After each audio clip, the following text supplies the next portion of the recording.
Good morning, everybody. Today we are going to continue working with parts of the quadratic formula, and we are going to work with parts that are called the discriminant. That is our big idea for today. So I'm actually going to write it up here. Discriminant. I don't know why you don't have a learning target there. Sorry. What can it tell you?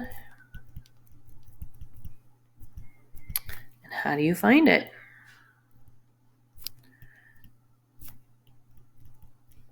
Okay, here we go. So first things first, I'm going to have you guys warm up with just what's on your paper in front of you.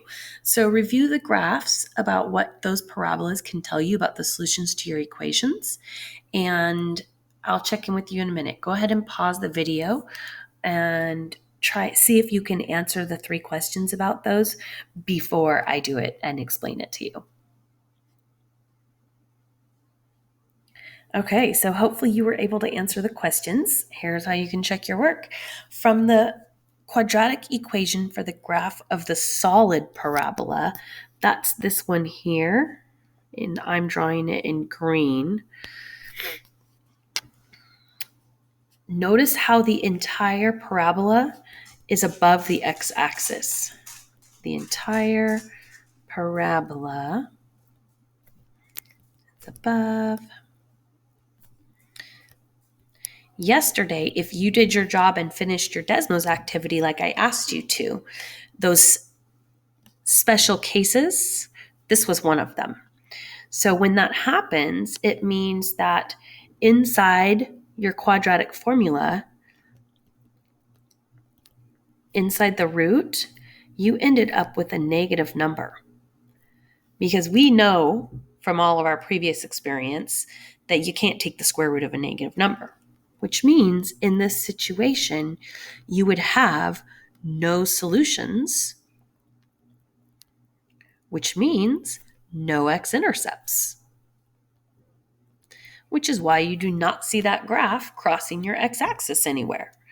So that is your first example. Remember, that's your x-axis going across the bottom. Next example, how many solutions would you get from the quadratic equation for the graph of the dashed parabola? So the dashed parabola, I'll do an orange. That's this one here. And if the parabola, if the vertex point sits on the x-axis, this was another one of your special cases from yesterday.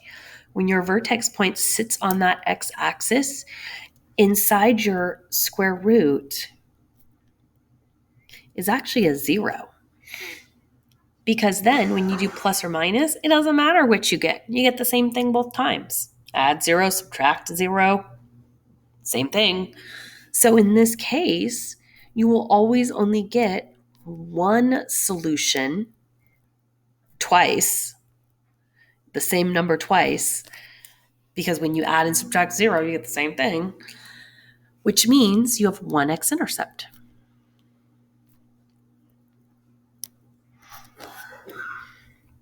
And so that's why you see only just that vertex point sitting on the x-axis. That is the one point that is your one x-intercept and solution.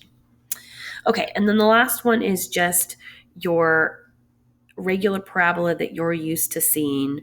I'll do that one in purple.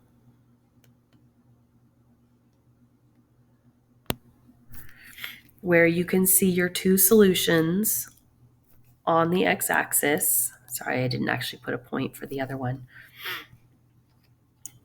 And it says, how many solutions would you get from this one? Well, that just means that your entire parabola, or I should say the vertex point of the parabola, the vertex is below the x-axis when it opens up. If that's the case, we can tell that inside our square root was just a regular old positive number. We took the square root of it. We got 2 solutions. just like always, which means you have two x-intercepts. Notice I was specific in saying that my vertex was below the x-axis and it opened up. Because technically, if my vertex was above the x-axis,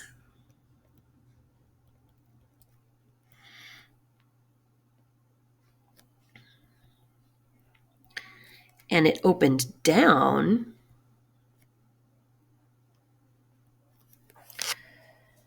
then I could still have the same idea. My vertex was above the x-axis and it opened down, it would look something like that. Still two x-intercepts, two solutions. Same thing with the green one. If your entire parabola was below the x-axis, so we're going to say when this opens up,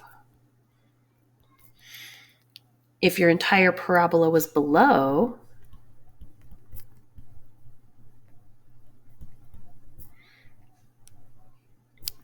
and opens down,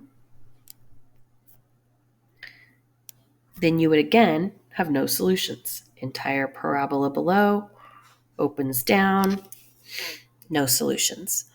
So there's a couple different ways, depending on whether your parabola opens up or down, for you to think about this. In this case, we were just asking you about those specific three, but I didn't want you to forget that there's a couple other options. So don't just take those three examples and memorize it like that's the only wet method.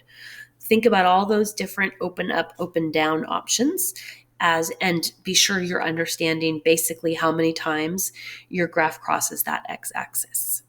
Okay, so with that being said, you are going to switch over. Hopefully that warm-up was a good reminder of connecting the graph to your solutions that you found yesterday. You are going to go back to your Desmos activity for today, or start your Desmos activity, and look at slides 1 and 2. They are going to have you discover what the discriminant is. Remember, that was our target for today. What is the discriminant? How do you find it? What can it tell you? So your Desmos activity is going to start you in with that, and you're going to discover it on your own. And then you're going to come back here, and we're going to talk about what you found and how we can use it. So pause the video for a moment, go to your Desmos activity slides 1 and 2, and then come back and we'll continue on with the new knowledge that you gained.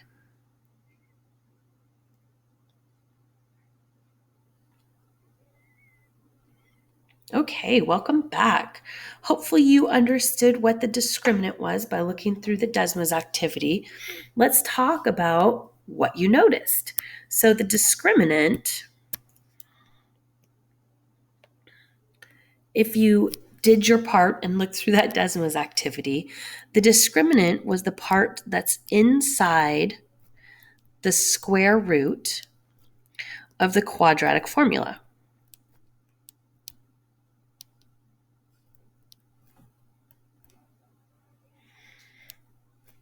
And if you played with the numbers, you would have noticed that there was a pattern to what values you get inside the root and how many solutions you get, or how many x-intercepts you get, just like our warm-up walked us through.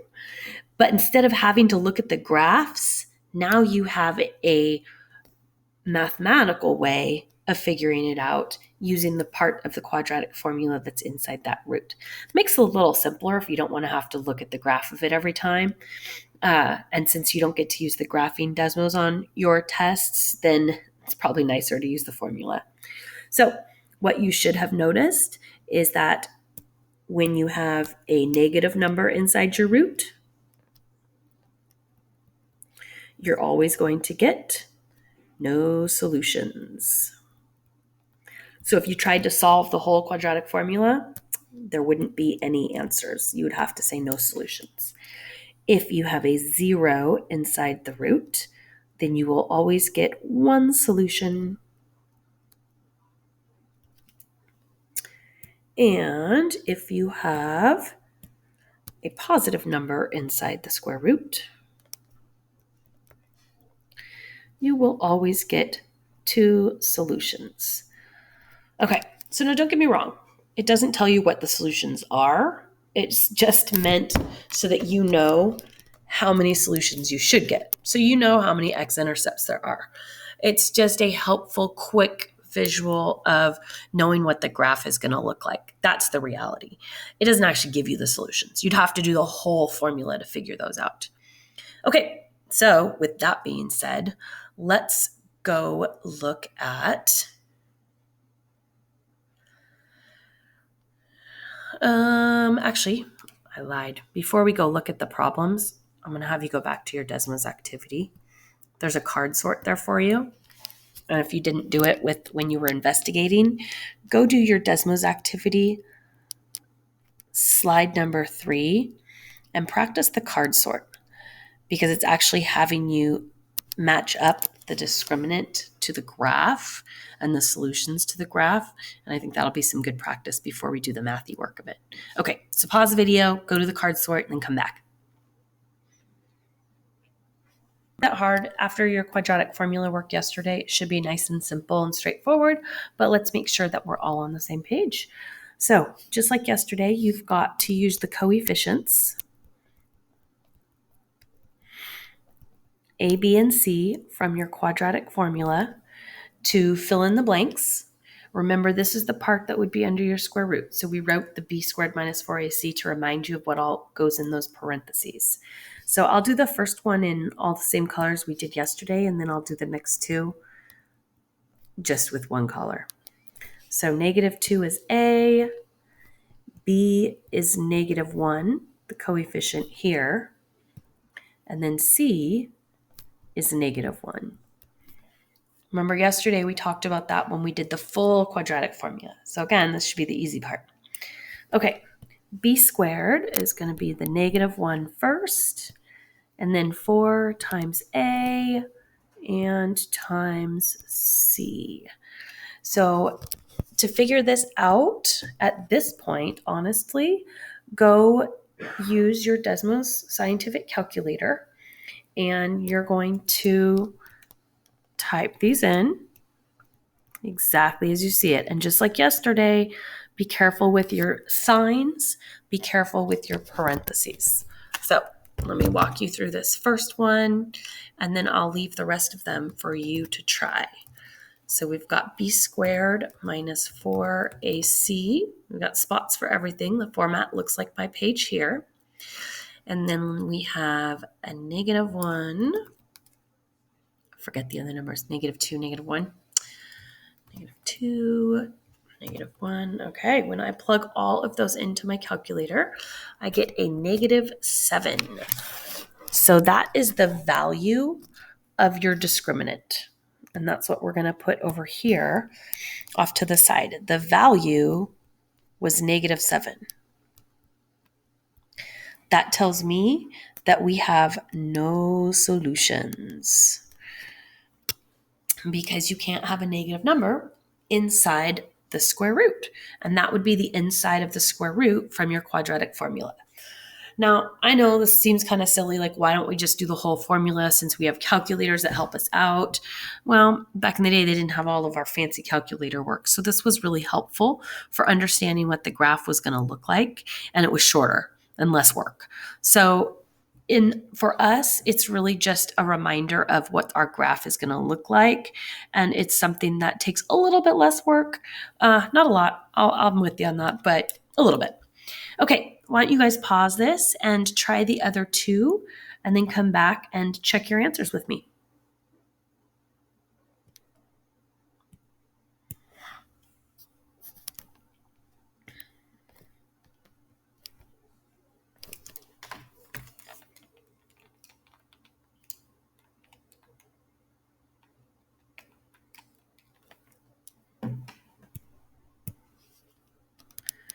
Okay, so for this first one, or the second one, sorry, you should have plugged in the numbers 5 for B, 1 for A, and 2 for C. You get a value of 17, which is positive, and that tells you that there are two real solutions, two x-intercepts where we would cross the x-axis, and our graph would be, the vertex point would be below the x-axis. So go back to that beginning when we described our three situations, and that'll help you remember what the graph is supposed to look like. Hopefully all these connections are helping you picture the graph as you find information. Okay, the second one is more tricky because you're missing that third term. So technically the C term would be here. And since there isn't one, that's okay. It just means that C is going to be 0. Be careful not to say that it's a 1. There's no X. There's no letter with that term. That's our constant term. So we have to make sure we use that as a 0 if one of them doesn't exist. So that's a 0 for C. And the other two numbers, B is 8. That's your middle term. And then A is -7. So if you go find the value of that,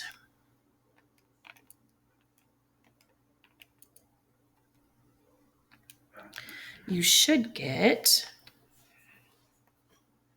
64. And so for this one,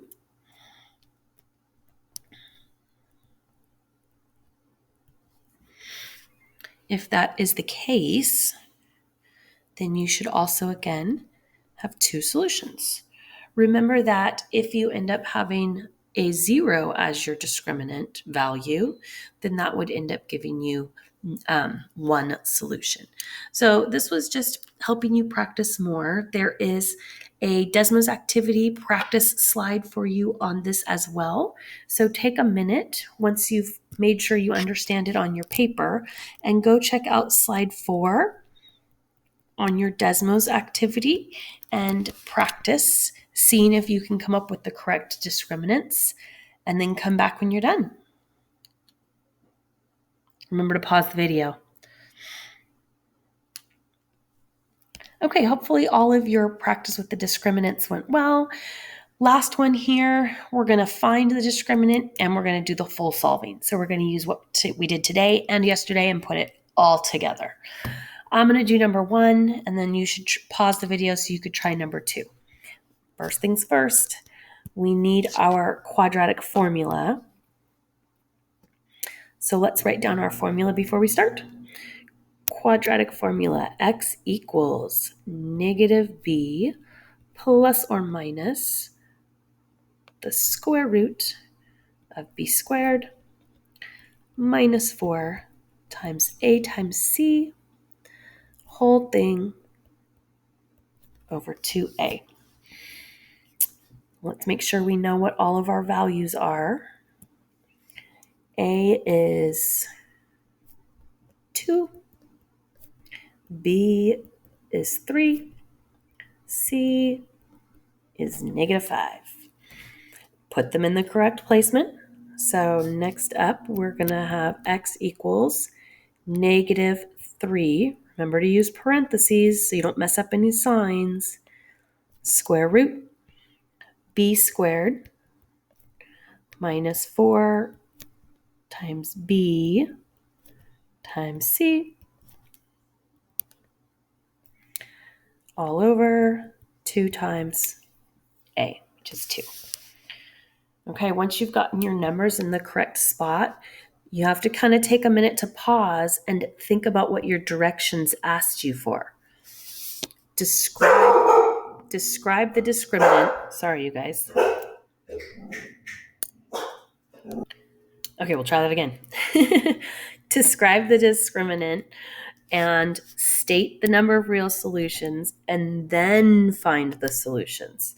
So you have 3 things you need to do here. Okay, so discriminant right here inside the square root. Start with that on your Desmos calculator. You don't want to just drop the whole thing in because that's not going to be very helpful to you. So you've worked on this. You should be able to figure out what that value is, and then we can actually just rewrite it with the correct number inside the root. So go ahead and take a minute, go type that into your Desmos calculator and see what you get. Okay, let's rewrite this. You should have gotten the square root of 69. And notice I simplified the other 2 parts just a little bit. it's going to help me as I go through. I didn't need parentheses around the 3 because there's no other negative signs. So this is -3, 2 times 2 is 4. I just did a little simplifying because we're going to actually go through and solve the rest of this by hand. So this number here tells me that because it is positive, I think I got a little too many curlicues on my value there. That means that there are going to be 2 solutions. So you have to actually find that square root. The square root of 69 is going to be a decimal, and that's okay. The square root of 69 is going to be 8.3.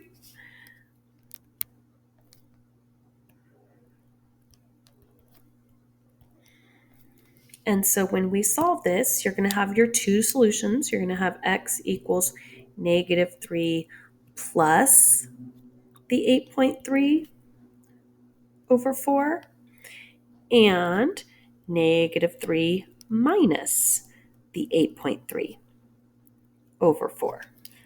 1 plus 1 minus. Remember, this plus or minus sign is really important. You have to split it so that you get 2 solutions out of it. And then it just becomes calculator work again. So go ahead and type that into your calculator.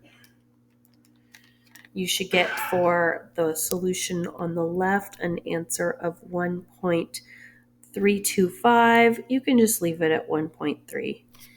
And then for the one on the right, you should get an answer of -2.8.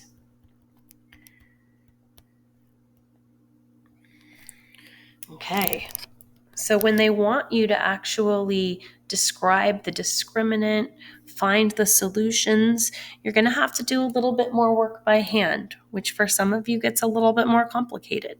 So I wanted to make sure we looked at some examples of how that can work for you and make sure that you can do this on your own. Let's see. On the second problem, maybe you guys can do this one on your own. But before you get started, before you pause the video, I'm going to give you a reminder warning. See this -5 here? What do you need this equation set equal to? Yeah, hopefully you said 0, which means I need to add 5 to both sides of my equation so that I can get an equation that's set equal to 0. That gives me x squared minus 2x plus 7 equals 0. And now it's set up for my quadratic formula work. So now is a really good time to pause the video, find A, B, and C, drop them into the formula, and see if you can come up with describing the discriminant, how many solutions there are, and then find those solutions.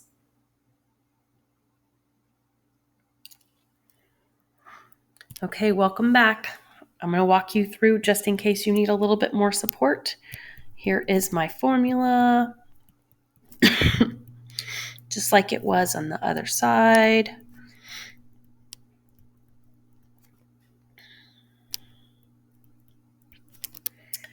And let's drop in our numbers. Remember that B is -2. It's your middle term. A is 1, and C is 7. So I put parentheses around my -2 for B because there was a negative sign from the formula, and there's a negative sign from my actual B number. Let's finish with the rest of this. -2.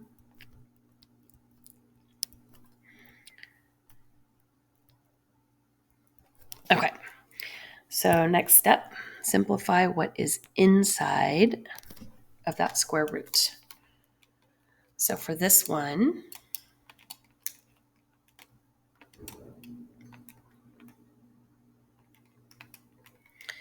inside the square root, you should get -24.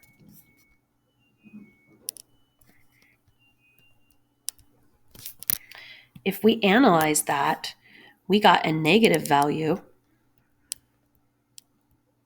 for our discriminant, which tells us that we have no solutions, which means hopefully you realized you're done.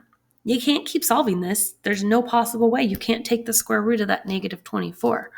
So you are finished, and you would just write for your answer, there are no solutions, which means there are no x-intercepts for this graph. It opens up. It is a positive x squared equation. And so wherever it's located on your picture, the whole entire u is going to be above the x-axis. It'll never cross it. Okay? Hopefully you're making some connections between your graphs and you're solving, and hopefully you're enjoying using the quadratic formula. If you have any questions after today's lesson, let me know. And at this point, you guys should be able to work through your worksheet and your Khan Academy problems and hopefully find success. Good luck.